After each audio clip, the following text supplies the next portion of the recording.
What event in your life still affects with you today? When I was a child, I received an invitation to a birthday party. It was handwritten and given to me by the kid whose birthday it was. When I got there, he pretended not to remember inviting me and asked to see the invitation. He denied writing it in front of many of my classmates and said I invited myself. I was so upset that I wanted to leave immediately, but my mom had already left. So I explained what happened to his mom, so she could maybe drop me off. Luckily his mom recognized his handwriting and was clearly angry at her son for being a bully. So she gave some lamingtons and a soda and told me I could go play video games by myself until my mom picked me up. That was the day I discovered that none of my classmates were my friends. I've told this story before, but it's fitting. I went quadding with a man on our second date. On the ride home, after an awesome day exploring the mountain, he lost control of the quad and we went off the logging road into the trees. A tree fell on my leg, pinning me down. My date, who took a tree to his skull, fell backwards onto me. I was unable to move my entire body, trapped under a man I believed to be deceased. We were hidden in the trees off of a low traffic logging road and my cell phone was far out of reach. I remember watching the clouds pass overhead, thinking I would die out there, a slow painful death. It was terrifying. I screamed for the guy to wake up. He eventually gained consciousness long enough to pass me his phone. I called 911, attempted to stop his bleeding, used some adrenaline super strength to move the tree off of my leg, and crawled out to the road. We both spent weeks in hospital. My leg was severely broken, and I was hypothermic. He broke his neck, arm, leg, multiple skull fractures, and brain bleeds, yet survived. This happened 2 years ago. It feels like it was just yesterday. When I was 16 I was on my way to take my SAT on a Saturday morning. I pulled up to a four-way stop on a quiet street and looked both directions. Glanced to my right and saw a car way down the road. Didn't look for more than a second and thought I was good, since he had to stop at his stop sign. I enter the intersection and look to my right again, and the car is already at the intersection. He was going 55 miles per hour on a 25 miles per hour road. He was not stopping. Time slowed down as I realized he's about to T-bone the side of my tiny pickup truck. So I look away from the window to keep my face safe from any potential flying shards of glass. I white knuckle grip the wheel and just hope for the best. He flipped my truck. I rolled onto my side and nailed a telephone pole with the top of my truck. As I'm laying there on my side I'm feeling all over my body, just expecting to be badly hurt and just in shock, but amazingly, my worst injury is a scraped elbow. This was nearly 10 years ago, and even today I drive like a grandma. When it comes to intersections, I'll wait an extra few seconds every time if I feel like a car is approaching too quickly. There have been times where a car is coming up quick and my heart rate will skyrocket because I think I'm about to get hit again. I have never trusted another driver ever since that day, and being that defensive has never steered me wrong. On the bright side, the guy who hit me immediately called the police, then shoved his shirt through a crack in my door so I could cover myself, while the cop broke the window and pulled me out. He broke several bones, admitted fault to the police the second they got there, and personally apologized to my hysterical mother and myself multiple times. As shy as I was that he hit me, at least he wasn't a shy person. I still took my SAT too. My hand was shaking from adrenaline the entire time.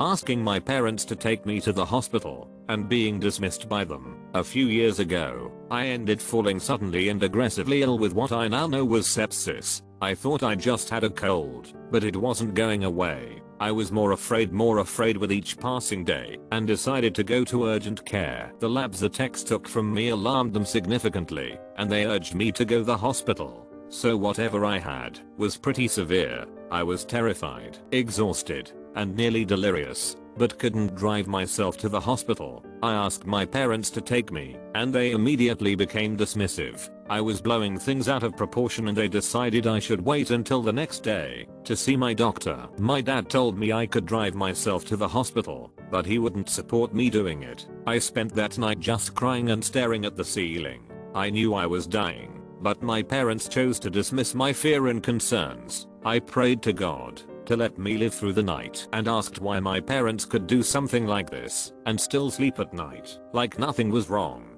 I wanted the pain to end and I had to beg them to take me to the doctor the next day. At the appointment, the nurse yelled at my mom for ignoring what urgent care said the day before, and for waiting to take me somewhere to be seen. I will forever be thankful to that nurse. The doctor made his diagnosis, and basically said I was 1 to 2 days away from death, and I needed to be hospitalized as soon as possible. This kicked off a nearly 1-month hospital stay that required me to get open heart surgery because the damage had been done. While in the hospital, I asked them why they didn't believe me, why they neglected serious health issues time and time again.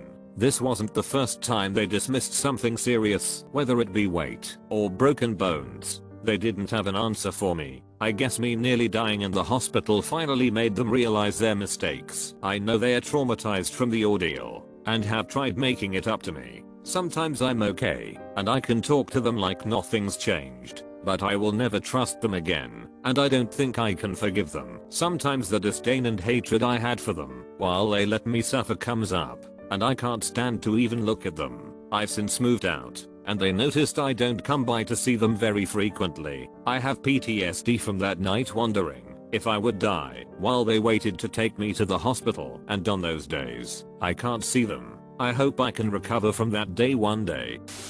At the age of 15, I had 2 metal rods and 14 steel screws surgically attached to my spine. It was a 12-level spinal fusion, which is easily the most painful experience of my life, especially considering one of the 5/4 I had was folded over, so I didn't get morphine for the first 24 hours. At 21, I was working at a hospital when a patient began sliding off a bed. She weighed around 400 pounds and had one leg and was useless to help herself. On instinct, I dove in to catch her upper body. 1 steel rod and 1 screw snapped, along with the fusion, which is now solid bone tissue. The breaks happened on 2 separate levels and left a sharp metal end stabbing the tissues around my spine. The workman's comp doctor never looked at the x-rays, and it was 2 full years before we discovered what happened. After 3 trips to the ER, the injury and resulting surgery left me with permanent damage, and I lost 80% of my work functions, meaning 80% of what I could do on the job, I couldn't anymore. That was 14 years ago. I'll always walk with a limp. I'll never do 95% of the things I really want to since COVID kicked my A. It's difficult just to move boxes or mow the lawn at home, let alone find a full-time job. So that would be my answer. And for those in the medical field, anything over £50 simply isn't worth it. You could spend the next 80 years a crippled, depressed mess with more medical debt than you can keep track of. As a young child, I had a dentist who enjoyed it when children cry. It was normal to not have parents with you in the room with the dentist. My treatment was always under local anesthesia, and I remember that he liked to puncture the needle several times in the tongue and other place in the oral cavity. If I cried, he even would tell me that no one would believe me. I never told anyone. He even told my parents once that I was moving too much, and that's why I was bleeding so much on time. My parents didn't complain because he did a good job with teeth. 30 years later, I still have scars in my mouth that I can feel with my tongue. I don't have to explain that I'm still afraid of the dentist today, do I?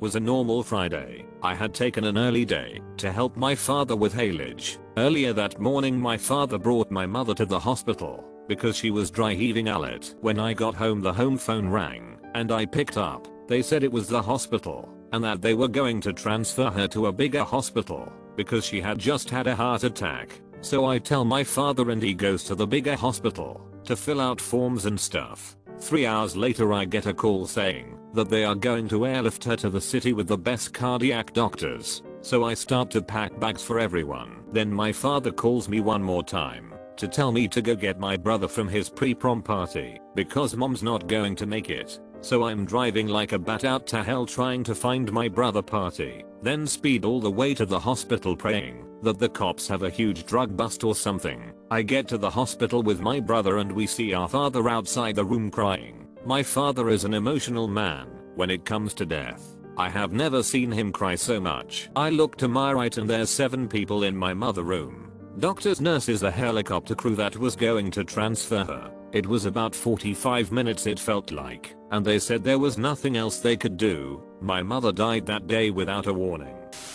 Becoming bedridden with a severe disability at 21. I used to be a bodybuilder and marathon runner. I was an attractive and adventurous young girl, a top university student and ready to start my career in accounting. One day, I started feeling incredibly ill due to a viral infection. It was awful. Every bone in my body ached, and I would yell out from my bed in pain, over and over again for hours. It lasted 2 to 3 days. Turns out it was the Epstein-Barr virus reactivating. I never recovered. I now experience extreme body aches, severe nerve pain all over my body, and fatigue like no other. I leave my house maybe once a month for 1 hour maximum, out of desperation. I've started an accounting business from my bed, and have been able to supplement my disability payments, but it's not the same. It's been 5 to 6 years now. I cry regularly. I miss the outside world. I've lost all my friends, and can only see my partner of 8 years once a week. I'm only here for my dog, 15 years, and my parents, 78 years. After they go, I'll most likely take my own life to join them. I'm a prisoner in my own home. There is nothing for me now.